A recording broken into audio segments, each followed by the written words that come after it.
और मजदूर किसे कहते हैं?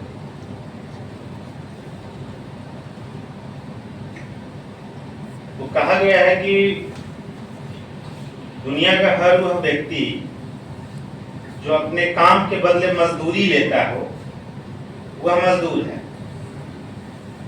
चाहे वह देश का राष्ट्रपति हो या खेत में हल चलाने वाला किसान या किसी मकान में कर रहा वह मजदूर जो ईंटा ढोने का काम कर रहा हो, सब मजदूर हैं।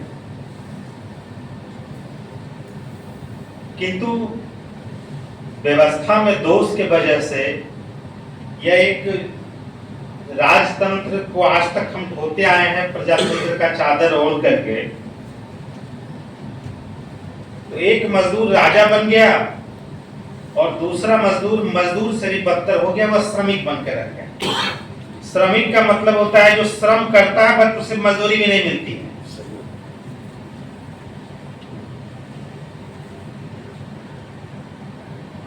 तो ये जो दूरियां बढ़ी, इन दूरियों को पाटने की आवश्यकता है, कम करने की आवश्यकता है। कम कैसे होगी?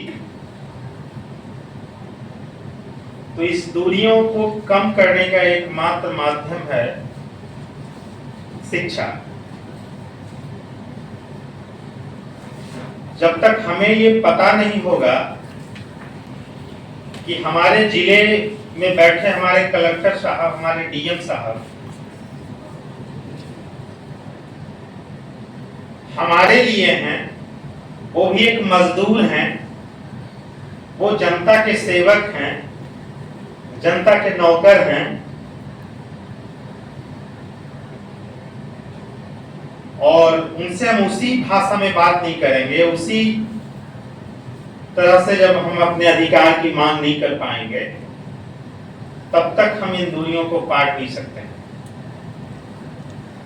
आज आप एक छोटे से कार्यालय में चले जाइए, अंचल का कम कैसे होगी?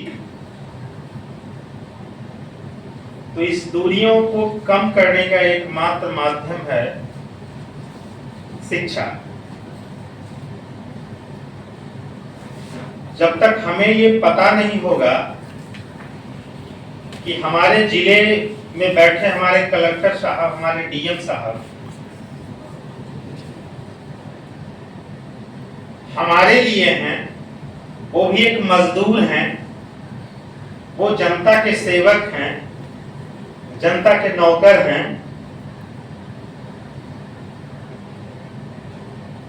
और उनसे हम उसी भाषा में बात नहीं करेंगे, उसी तरह से जब हम अपने अधिकार की मांग नहीं कर पाएंगे तब तक हम इन दूरियों को पाट नहीं सकते हैं।